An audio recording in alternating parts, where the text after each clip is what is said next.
Dear students, السلام علیکم۔ آج ایک اور نئی ویڈیو کے ساتھ ہم انٹرمیڈیٹ سیکنڈ ایئر کے اردو کو ڈسکس کریں گے، اور خاص طور پہ اردو کا جو حصہ معروضی ہے۔ اس سے پہلے میں کچھ ویڈیو بنا چکا ہوں جس میں نے آپ کو پیپر پیٹرن بھی بتا دیا ہے، اور اس کے علاوہ جو حصہ معروضی میں چیزیں شامل تھیں کچھ چیزیں وہ بھی بتا دی گئی ہیں۔ تو آج کا جو ہمارا عنوان ہے وہ ہے مطابقت، اور اس کا تعلق بھی آپ کے حصہ معروضی سے ہی ہے۔ یعنی جو حصہ معروضی 20 نمبروں پر مشتمل ہے، اس میں جو 5 نمبر ہیں وہ مطابقت کے ہی ہیں، اور مطابقت کے جملے جو ہیں وہ آپ کے پیپر میں آئیں گے۔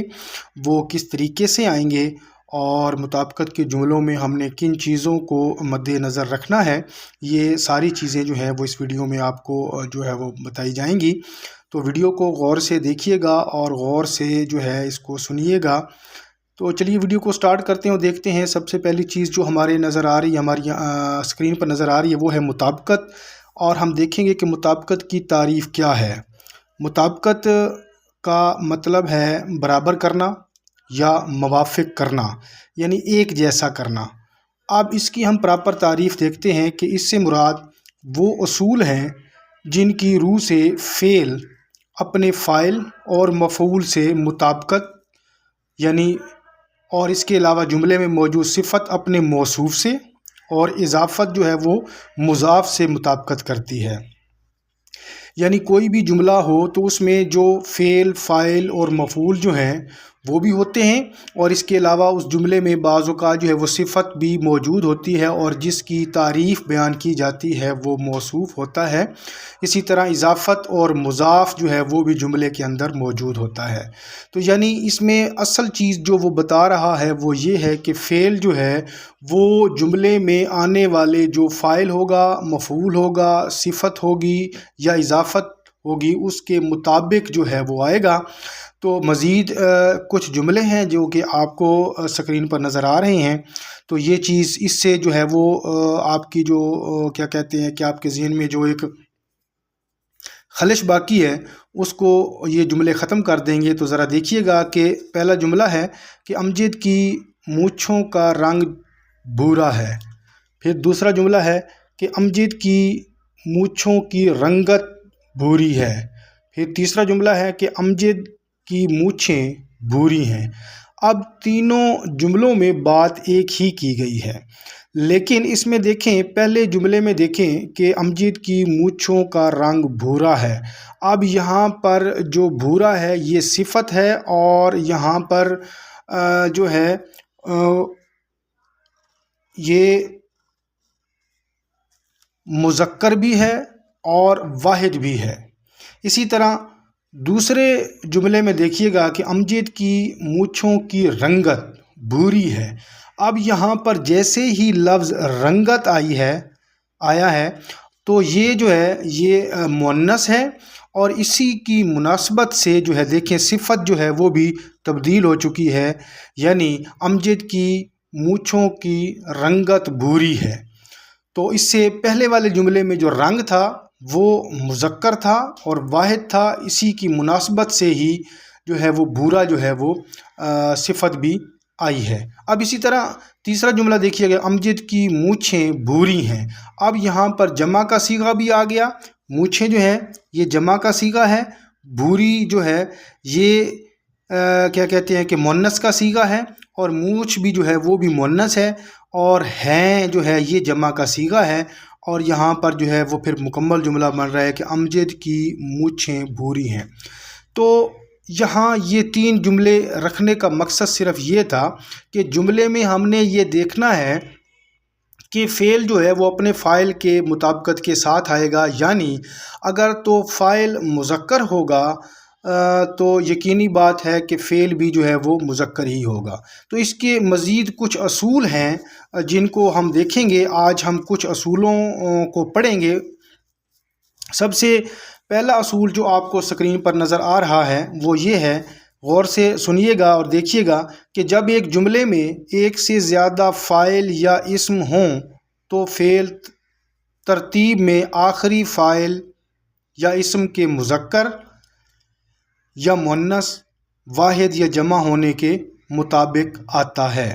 جملے پہ غور کیجئے گا، یعنی یہ کہہ رہا ہے کہ اگر ایک جملے میں ایک سے زیادہ فاعل یا اسم ہوں تو جو سب سے آخر میں فاعل یا اسم کا ذکر ہوگا، جو اصل فعل ہوگا، وہ بھی اسی فاعل کو مد نظر رکھتے ہوئے آئے گا۔ دیکھیے گا جملہ پہلا کہ اس کے بیوی بچے آ گئے۔ اب یہاں پر اس میں بیوی جو ہے یہ مؤنث ہے اور بچے جو ہے یہاں پر جمع کا صیغہ بھی ہے اور مذکر کا بھی ہے، اور یہ آخر پہ آ رہا ہے جملے پہ، یعنی بیوی آخر پہ نہیں آئی بلکہ لفظ جو ہے بچے وہ آخر پہ آیا ہے، اور بچے جو ہے یہ جمع مذکر ہے، اور اسی کی مناسبت سے جو ہے آ گئے جو کہ فعل ہے وہ بھی جمع مذکر ہے۔ اب دوسرا اس کا جو ہے وہ جملہ دیکھیے گا، مثال جو یہاں پر موجود ہے کہ امجد نے بیگ، قلم اور پنسل خریدی۔ اب یہاں پر دیکھیں گے جملے میں تین چیزیں ہیں، بیگ ہے یہ بھی مذکر ہے، قلم جو ہے یہ بھی مذکر ہے، اور پنسل جو ہے یہ کیا ہے، یہ مؤنث ہے۔ تو ہم پڑھ چکے ہیں کہ جملے میں جب ایک سے زیادہ چیزیں آئیں گی اور جو سب سے آخر میں چیز آئے گی، فعل جو ہے وہ اسی کے مطابق ہی آئے گا۔ تو یہاں پر دیکھیے گا کہ امجد نے بیگ، قلم اور پنسل خریدی، تو یہاں پر خریدی جو ہے یہ خریدنا مصدر سے ہی ہے، اور خریدی لفظ جو ہے یہ مؤنث کو شو کر رہا ہے، کیونکہ اس سے پہلے جو لفظ ہے پنسل یہ بھی مؤنث ہی ہے۔ دوسرا جو اہم اصول ہے وہ یہ ہے کہ جب جملے میں صفت بطور خبر آتی ہے تو جنس اور تعداد میں اس اسم کے مطابق آتی ہے، یعنی اگر جملے میں صفت آئے گی اور بطور خبر آئے گی تو وہ یعنی جنس کے حساب سے، یعنی مذکر یا مؤنث کے حساب سے، اور تعداد یعنی واحد اور جمع کے حساب سے جو اسم ہوگا اس کے اندر اس کے مطابق ہی آئے گی۔ جملہ آپ کو نظر آ رہا ہوگا، دیکھیے گا کہ اس کی لڑکی گوری ہے۔ اب یہاں پر جو گوری لفظ ہے یہ کیا چیز ہے، یہ صفت ہے اور یہ واحد مؤنث ہے۔ اب واحد مؤنث جو ہے وہ صفت کیوں آئی ہے، کیونکہ اس سے پہلے جو لفظ لڑکی موجود ہے وہ بھی جو ہے وہ کیا ہے، مؤنث ہے۔ تو ہم پڑھ چکے ہیں کہ جہاں بھی یا جس جملے میں بھی صفت بطور خبر آئے گی تو وہ جنس اور تعداد کے مطابق ہی فعل جو ہے وہ صفت جو ہے وہ آئے گی۔ تو اگر فرض کرو یہاں پہ ہوتا کہ اس کا لڑکا گورا ہے، اب لڑکا جو ہے وہ کیا ہے، وہ اسم ہے اور مذکر ہے، اسی وجہ سے گورا لفظ آئے گا جو کہ صفت ہی ہے لیکن اپنے اسم کے مطابق ہی آئے گا۔ اب اگلا جو ہمارے پاس اصول ہے وہ یہ ہے کہ اگر جملے میں علامت مفعول یعنی کو جو ہے یہ علامت مفعول ہے ہو تو صفت ہر حال میں واحد مذکر ہوگی۔ بات کو سمجھیے گا کہ کسی بھی جملے میں اگر کو آ جائے مفعول کے بعد، جو کہ مفعول کی علامت ہوتی ہے، تو اس کے بعد جملے میں جو بھی صفت آئے گی وہ واحد اور مذکر ہوگی، جمع نہیں ہوگی اور مؤنث نہیں ہوگی۔ مثال دیکھیے گا کہ میں نے اس ملک کے لوگوں کو اچھا پایا۔ اب یہاں پر ہم دیکھتے ہیں کہ لوگ جو ہے یہ مفعول ہے اور کو اس کے بعد علامت مفعول آ رہی ہے یعنی لوگوں کو، اب آگے آ رہی ہے صفت یعنی اچھا۔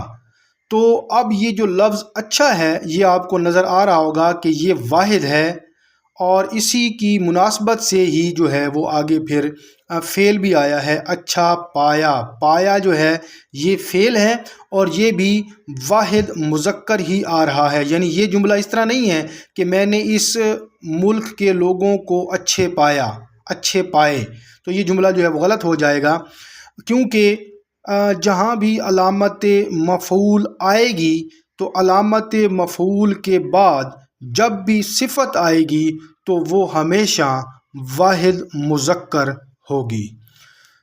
اب یہ 3 اصول ہو گئے، اس کے بعد ہم چلتے ہیں اصول نمبر 4 کی طرف۔ اور اصول نمبر 4 کیا ہے؟ دیکھیے گا کہ جن جملوں میں علامت فاعل یعنی نون بڑی نے یہ علامت فاعل ہے، اور اس سے پہلے جو ہم نے کو پڑھا تھا وہ علامت مفعول ہے۔ اب وہ لکھتے ہیں کہ جن جملوں میں علامت فاعل یعنی نے ہو، ان میں فعل یا صفت دونوں مفعول کے مطابق آتے ہیں۔ اب یہاں پر یہ بات ہو گئی کہ جس جملے میں علامت فاعل یعنی نے ہوگا تو وہ ہمیشہ مفعول کے مطابق جو ہے وہ صفت بھی آئے گی اور فعل بھی آئے گا۔ دیکھیے گا مثال کے طور پہ میں نے یہاں کے سیب میٹھے پائے۔ اب سیب جو ہے یہ اسم ہے اور جمع مذکر ہے۔ کیا ہے؟ جمع مذکر ہے، اور پھر لفظ آگے آ رہا ہے میٹھے، یہ بھی جمع مذکر ہے اور یہ صفت ہے، اور پھر آخر میں دیکھیے گا کہ پائے جو ہے یہ فعل ہے اور یہ بھی جمع مذکر ہے۔ اب دیکھیں سیب چونکہ جمع مذکر تھا اور فاعل کے بعد جو ہے نون بڑی نے موجود ہے یعنی میں نے، اور اس جملے میں نے آنے کی وجہ سے سیب یعنی اسم کے جمع مذکر ہونے کی وجہ سے باقی فعل اور صفت دونوں جو ہیں وہ کیا آئے ہیں؟ جمع مذکر آئے ہیں۔ تو آج کے لیے اس ویڈیو میں 4 ہی اصول ہیں، ان کو جو ہے وہ غور سے آپ نے یقینی بات ہے سنا بھی ہوگا اور دیکھا بھی ہوگا، تو اس کی گھر پر پریکٹس ضرور کیجئے گا۔ اب میں آپ کو یہ بتاتا ہوں کہ پیپر میں سیکنڈ ایئر کے پیپر میں پنجاب کی بات کر رہا ہوں، صوبہ پنجاب کی، کہ اس میں جو سوال آئے گا وہ کس طریقے سے آئے گا۔ دیکھیے گا آپ کے سامنے ایک جملہ ہے کہ یہ کس خالی جگہ قلم ہے۔ اب نیچے 4 آپشن ہوں گے، کی، کا، کے یا کو۔ تو یقینی بات ہے جب یہ آپ کو پتہ ہوگا کہ قلم جو ہے یہ مذکر ہے تو اس کی جو اضافت ہوگی وہ بھی مذکر ہی ہوگی، تو یہ ہوگا کہ یہ کس کا قلم ہے، یہ درست ہوگا۔ تو اس کا درست جواب ہوگا کاف الف کا۔ اسی طرح جو دوسرا جملہ ہے وہ دیکھیے گا کہ اکرم نے کتاب، قلم اور کاپی خالی جگہ۔ اب نیچے 4 آپشن ہیں، خریدے، خریدی، خریدا یا خریدیں، اور یہ وہی اصول ہے جیسا کہ میں آپ کو بتا چکا ہوں کہ جب بھی جملے میں ایک سے زیادہ اسم یا فاعل ہوں گے اور پھر ہم دیکھیں گے کہ آخر میں جو اسم آیا ہوا ہے اس کی نوعیت کیا ہے۔ آخر میں لفظ کاپی ہے اور کاپی جو ہے یہ مؤنث ہے، تو فعل بھی اسی کے مطابق آئے گا، یعنی درست جواب ہوگا خریدی، یعنی اکرم نے کتاب، قلم اور کاپی خریدی۔ تو آپ کے پیپر میں اس طریقے سے جو ہے وہ 5 جملے آئیں گے، نیچے 4 آپشن موجود ہوں گے، تو اس کو آپ نے جو ہے درست جواب تلاش کر کے لگانا ہوگا۔ تو انشاءاللہ بہت جلد ایک اور عنوان کے ساتھ دوبارہ حاضر ہوں گے، اس وقت تک کے لیے اللہ حافظ۔